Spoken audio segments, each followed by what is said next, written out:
Welcome to Epilogue Podcast, the show where we discuss some stuff that happened on a different show ages ago which nobody really cares about anymore.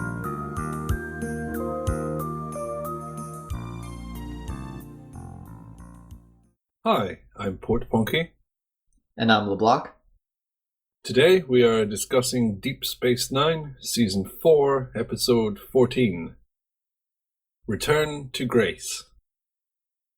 Kira and Dukat seize a Klingon bird of prey to use in defense of Cardassia. So, what did you think? It's weird that we get this episode right after what we saw before. Oh, that was terribly phrased, but the previous episode we saw someone pining for Kira and she starts a new relationship.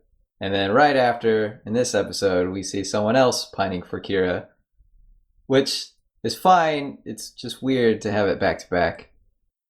Everybody likes Kira, I guess. Sure, that's fair. But I thought this episode was fine. But I think I would have liked it more with more space between this one and the previous episode. Dukat ragging on her about Shakar and his sexy sexcapades. That didn't seem very genuine because the Shakar relationship was so fresh. So what are you getting at? I guess I'm agreeing with you. Oh, okay. We got more of Dukat being sexy as well. Being kind of sexy Hitler. He can't really shake off that Hitlerness. Well, yeah, Hitler couldn't shake off Hitlerness either, so... Once you go Hitler, you don't go back. Yeah, it's kind of a hard reputation to lose. Ziyal was back again after being rescued earlier in the season. And given a substantially bigger role, I'm assuming, given how this ends. Yes, she's on Deep Space Nine now. No doubt she'll be showing up all over the place, except probably not. Garrick hardly shows up. And everybody loves that guy. The viewers love that guy. The actual residents of Deep Space Nine kind of hate him. Yeah, good point. Do you know whether they cast Ziyal in the first place knowing they would expand the role later? Or did that just happen? As far as I know, it was intentional. They like to plan characters out in advance. You never know what episode is going to introduce a new key character. Now you have me afraid that Handleface will reappear. That would be kind of a twist. After 3 seasons, he suddenly comes back. They do a fabulous job of continuity, though. This being a great example. Dukat was demoted because of the fallout of bringing his daughter to Cardassia, which was the result of an older episode. And so we have the continuation of that. I really like that stuff. It makes it feel cohesive, and these aren't just tiny separate stories. It's a world that's progressing whilst we're not watching the show. It changes in between episodes. And here's evidence, I guess, that they planned it all, or at least they planned some of it. In the episode where they first find Ziyal at the end, Dukat says something to the effect of, "I'll let you know how it goes," to Kira. Oh, right. And here he is, demoted. Letting her know how it went. These characters love to follow through when they say, "Oh, I will tell you," or "I will see you again." No one is fond of empty promises. This is probably confirmation bias. They drop hooks quite often, and they don't follow up on all of them. For example, remember those wishing aliens from season 1 who said they'd be back? and then they never came back, and no one was sad because they were terrible? They came back, but it wasn't an episode.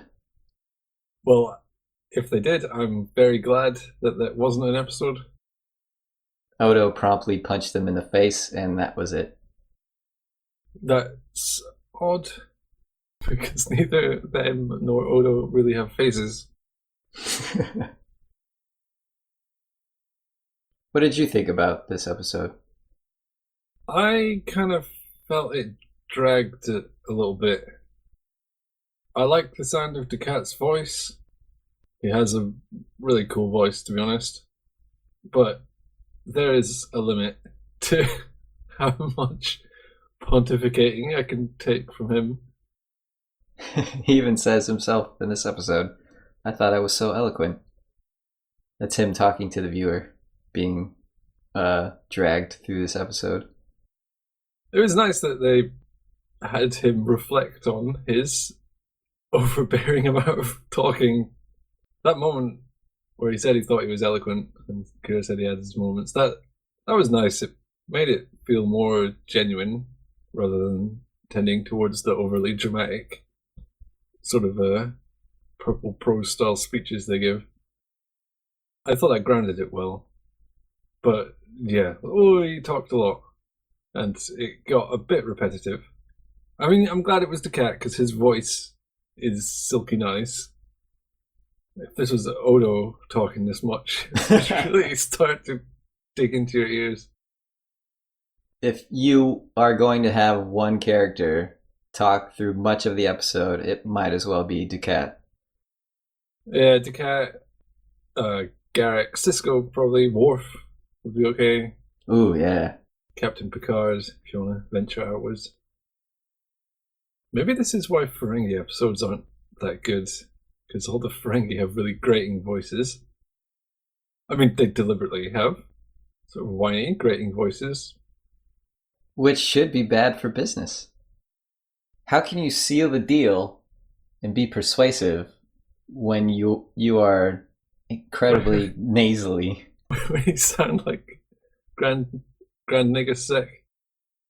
How could that guy rise to the top with that voice? Klingons, they're tough, aren't they?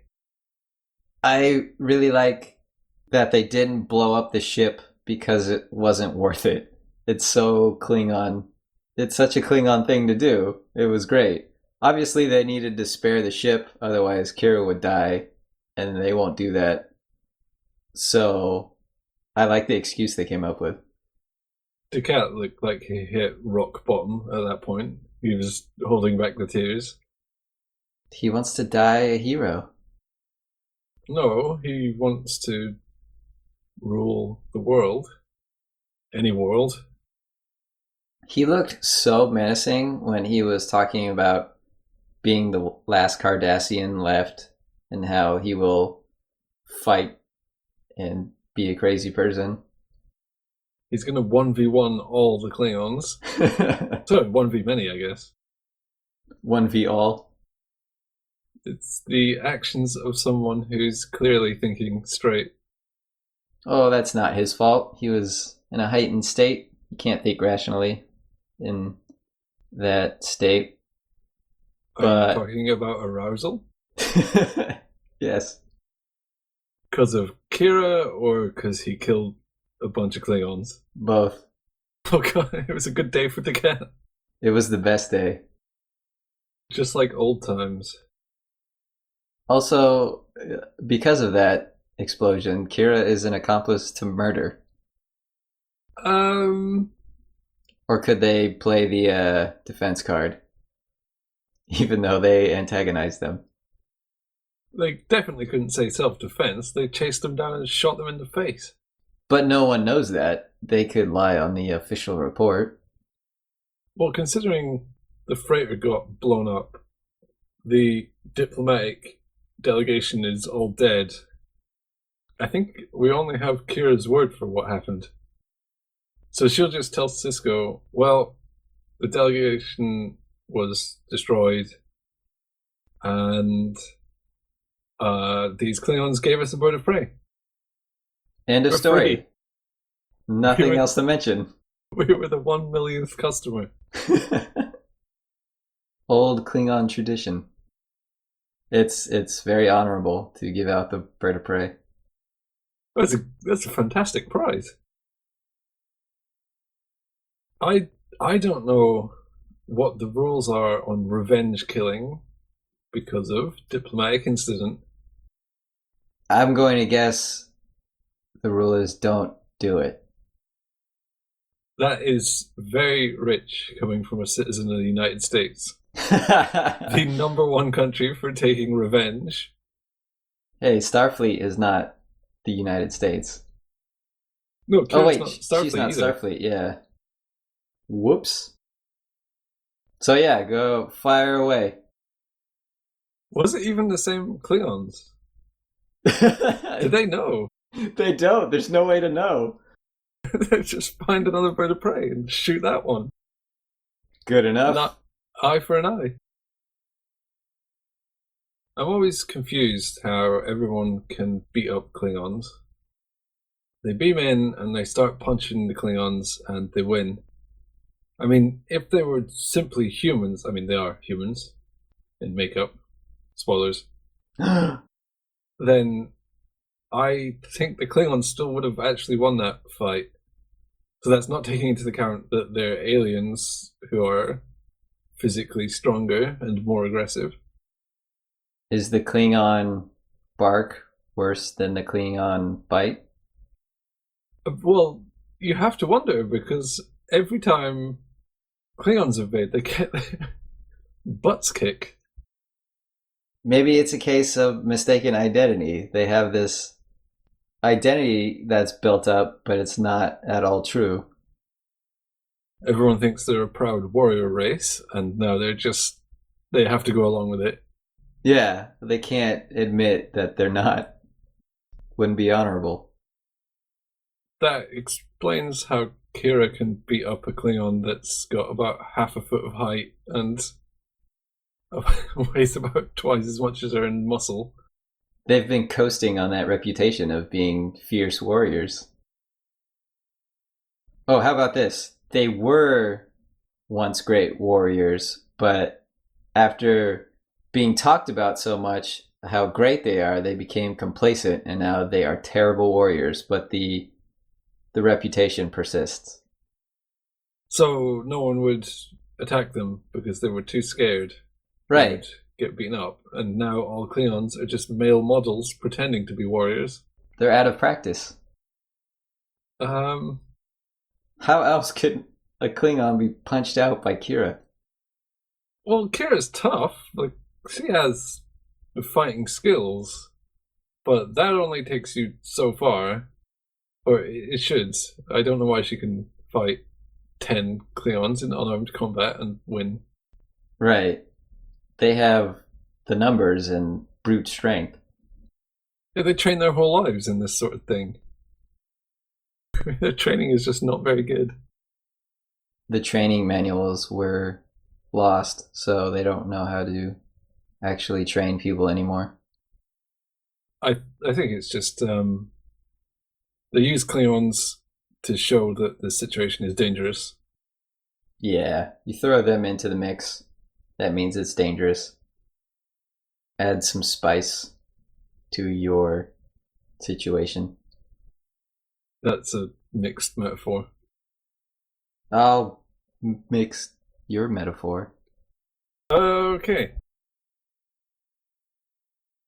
It was good when Kira was discussing the weapons. The Cardassian phaser rifle and the Federation phaser rifle. I think it's another bit where I don't know if they intended this to be world building, but it was.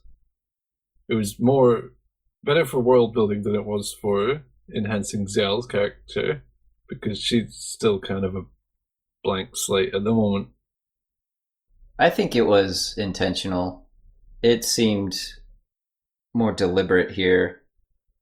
Kira was a resistance fighter and she would have heaps of knowledge about weaponry and would be able to rattle off how many settings you have.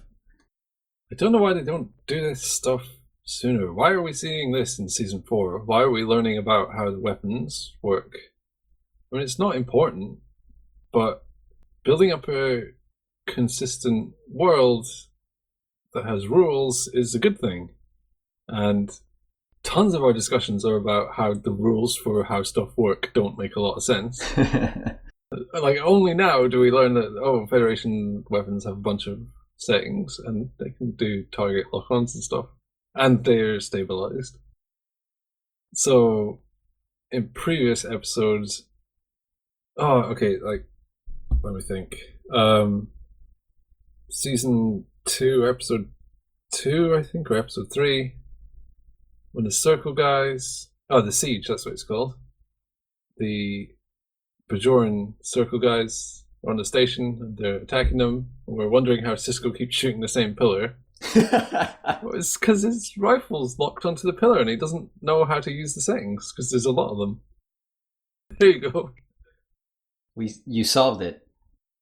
After all this time, the answer was so simple. The focus on minutia, or at least increased frequency of focusing on minutia, hasn't really happened until this season and the prior season. I think the writers were more focused on broad ideas and lost sight of how important tiny details are, and we are seeing those slip in more often now. Well, there was a big shift internally with how this was made. Voyager was getting into full swing now, and they wanted Voyager to be the new next gen. So they moved a lot of writing staff over to Voyager. And the DS9 writing staff got more permission to do continuity and have fun and just do something to get the ratings up. So more of their ideas were getting greenlit. It's still very Star Trek. I definitely wouldn't say they've lost their way or anything. In fact, Deep Space Nine is my favorite Star Trek, so I think this is when they're really getting into the groove of what Star Trek can be if they really take it to its full potential. I don't see this season as so divergent from what we've seen already that it's something completely different, but there were changes that were made that are easy to see for someone who's watched through the entire thing. The quality is better, and there are things that they weren't doing before that they're doing now, and it enhances the show. So I guess this means we're going to see Ducat again with his bird of prey a few episodes down the line. That's asking for trouble, flying a bird of prey when you are not a Klingon. It sounds like a good laugh. Sounds like a good way to die. As the Klingons always say, today is a good day today. Well, he's living by that motto. Oh, sorry, I stop trying out my terrible jokes.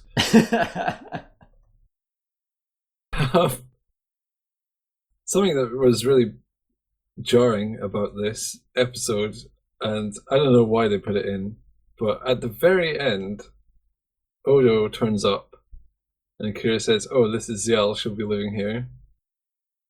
And Odo says, "Oh, okay, thanks for reiterating that." That part annoyed me. It was a pointless exposition. And Odo is just like, "Oh, I don't know what I'm doing here." Yeah. And shouldn't Odo have known that before she even boarded? What's his boarding procedure? He just walks around the promenade and sees people he doesn't recognize. And he says, "All right, give me your passport." Wait, I don't recognize that face. How long have you been here? 3 days.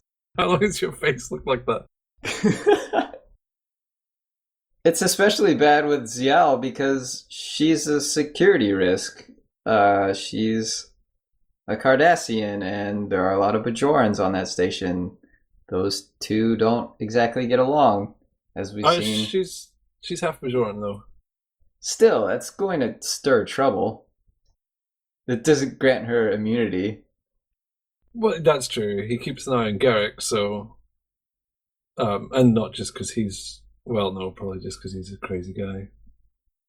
But every time there's a Cardassian, yeah. He keeps an eye on every Cardassian that comes in because... the Bajorans will gather pitchforks at the drop of a hat. Except this time, because no reason. Even though she's the daughter of the Hitler of their world. Oh yeah, I didn't even bring that up. She would be a target. Ducat would be a target, but he just wanders around on the station. People who are much less significant in the occupation have been assassinated on this show. Yet Ducat, everyone just says, just leave him alone. If you stab him, he'll just enjoy it. Sexy giraffe Hitler. So, do you have a quote from this episode? Pleases me, Major. It gives me reason to live. That makes Ducat sound very creepy. It does. Out of or in context. Yeah. Regardless. Either way, it doesn't help. Yeah, they need to keep tabs on that guy. Who's they? The Federation? Just everyone. Everyone? Okay. Everyone needs to know what Ducat's up to. He should be on a register somewhere. No one seems all that concerned about what he does. Which is the worst thing. He's kind of not really a bad guy at the moment, but he has a history. He's got a really bad history of committing war crimes, basically. You've committed genocide, but that's all in the past. Let bygones be bygones. Then he goes around moping about, remember in the good old days when you could genocide before breakfast.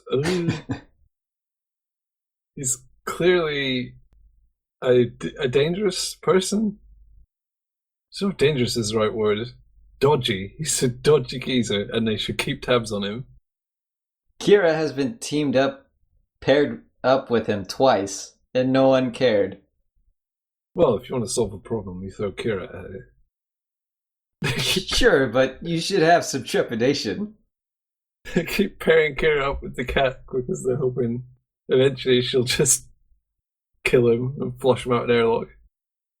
So the Cardassians are aware of Kira? Oh, they must be. And then they intentionally paired Ducat up with her to try to kill Ducat indirectly? Xiao tries to get Kira to stab her. Bad idea.